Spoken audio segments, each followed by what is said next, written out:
ते सर्वाही सदा सज्जन सोयरे होतो किंबहुना सर्व सुखी पूर्ण होनी तिनी लोकी भजिजो आदि गुरु की अखंडित आणि ग्रंथोपजीविये विशेषे लोकीये दृष्टा दृष्ट विजय होवावे हे तमने श्री विश्वेश्वरा हो हा होईल दान बसाओ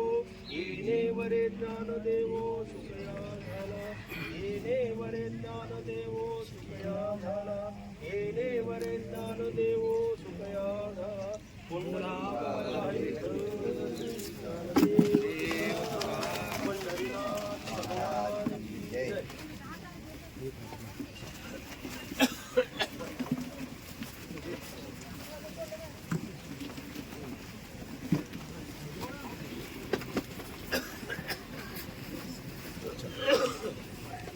म्हणून थांबतो.